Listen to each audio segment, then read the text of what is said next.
So, for the past couple of weeks, me and other people from my organization have been working on not just on our shifts, but figuring out what the best kind of approach or strategy is for our small to medium organization when territory warfare will come.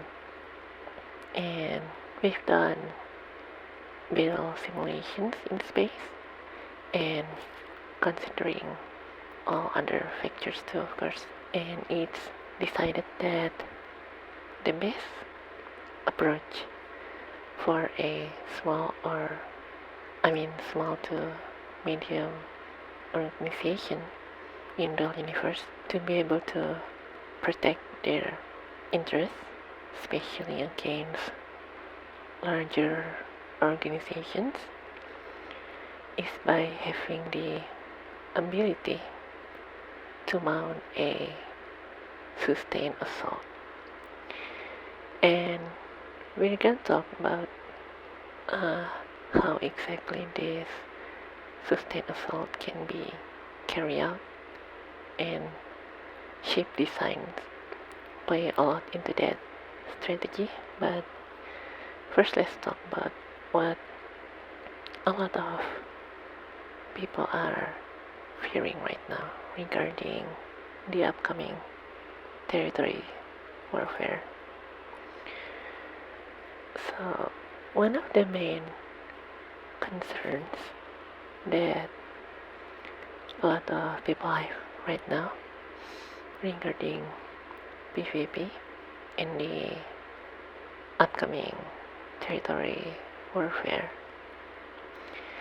is that there will be these massive organizations which will just get bigger and bigger, and they will just steamroll everyone else, and they will have no power against them and stuff.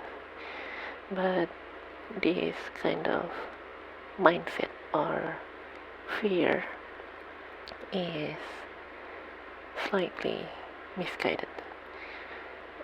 It is the sort of perspective based on this very linear way of thinking about warfare in the universe, while the reality of the environment, especially in a game like Dual Universe, is much broader and complex in scope, which allows many more literal approach to be taken in order to reach what one may consider the condition for victory. Warfare is not simply your guys and resources against my guys and resources. And this is true no matter what kind of form the upcoming territorial warfare will have. Now, it is true that a big organization has much more reach and potential than smaller ones, but that reach and potential don't just magically translate into combat efficiency and strategic advantage the moment the leader of any organization want to.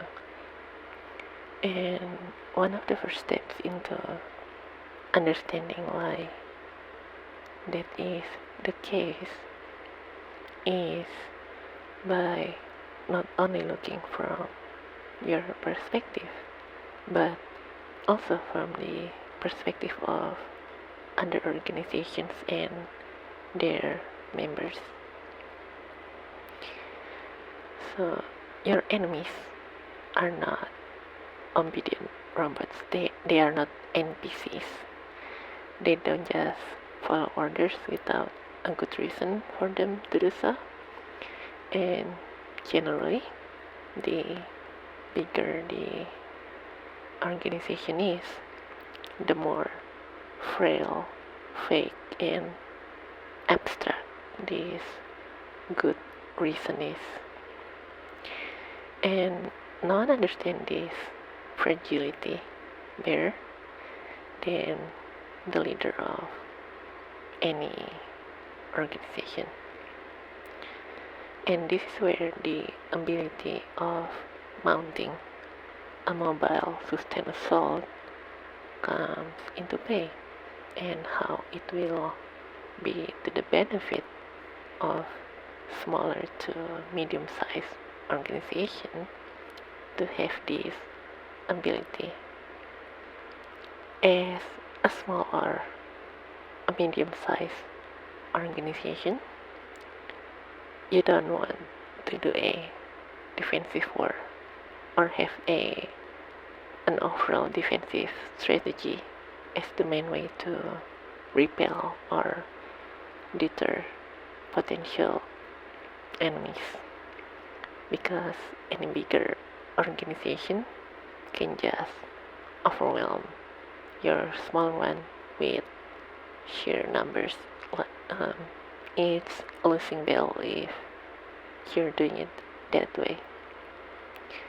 But if you're able to mount a mobile sustained assault and you focus your overall strategy and effort into that kind of doctrine, you will still at first lose your tiles, most likely.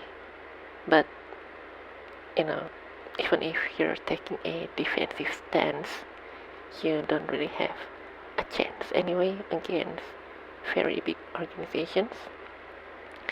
So now, instead of just being a potential victim for anyone to kind of wipe out from the map, you have the potential to inflict substantial damage, not only in terms of material damage, but more importantly, damage to the reasoning and willingness of your enemy to continue fighting you.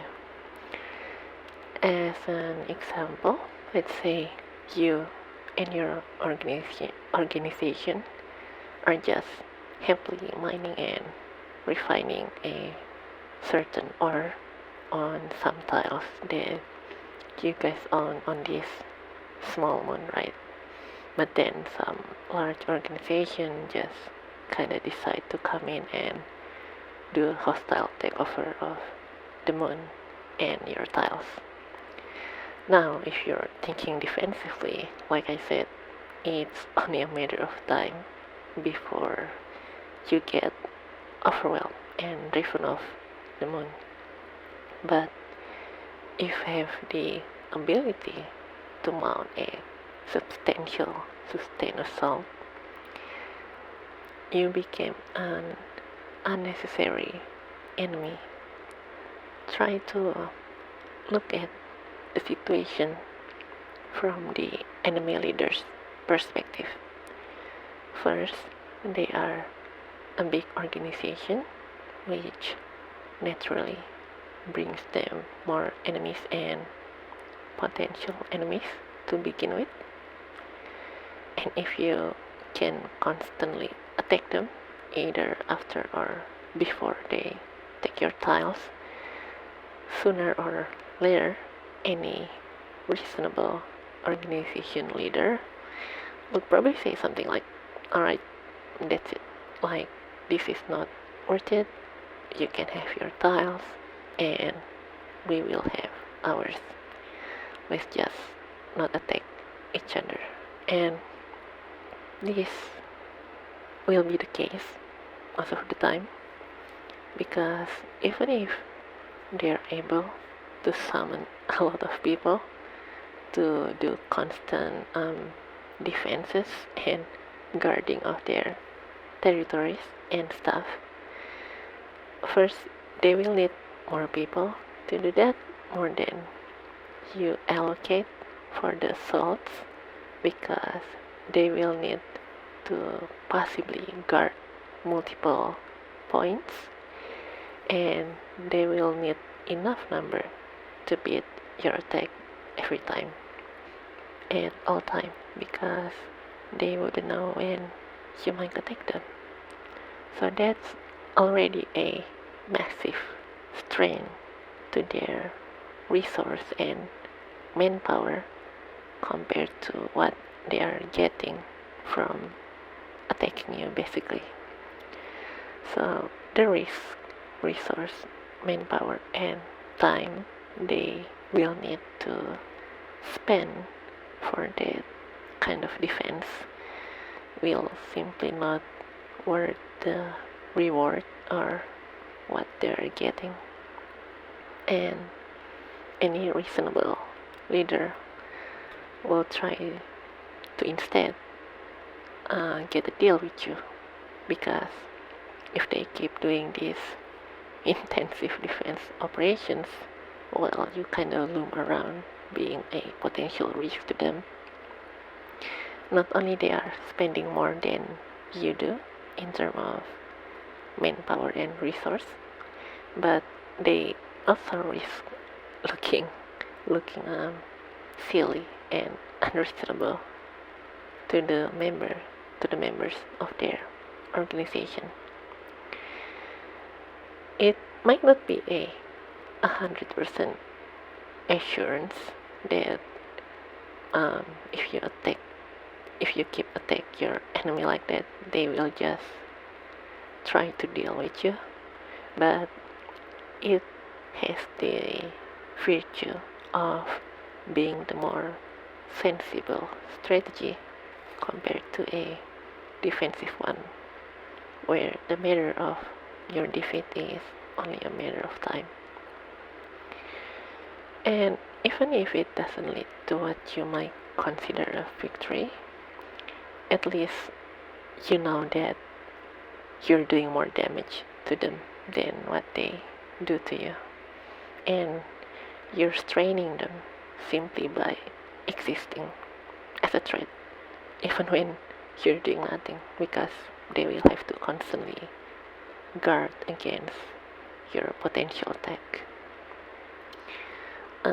Now with that out of the way, we can talk about the strategy itself. So the strategy revolves around having carriers, basically, which can carry a lot of supplies, combat supplies, and is basically a floating mobile base to resupply or repair or replenish your assault force.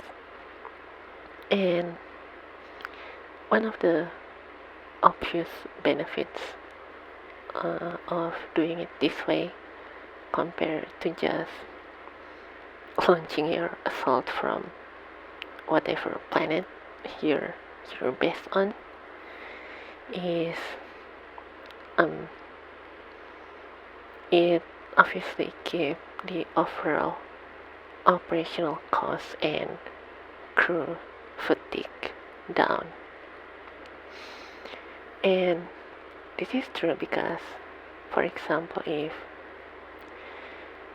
you don't have a carrier and you want to do a large assault, so now instead of having your crew endure this journey to where your enemy is, which can potentially take hours, you can just have them park on the carrier and probably even log out of the game until the action will happen.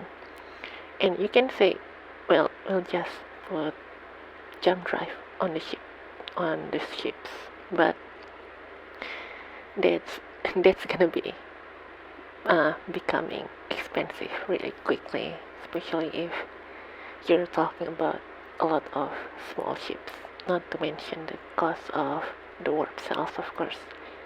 And if you're attacking a large enough organization, which can probably have patrols around certain planets, you cannot just simply warp to the planet itself. You will need to have a warp beacon set up beforehand and stuff, and that just adds a lot to the cost and inconvenience of conducting a campaign or an operation. So having a carrier will kind of offset all those things relating to the cost of warfare and your crew's operational fatigue.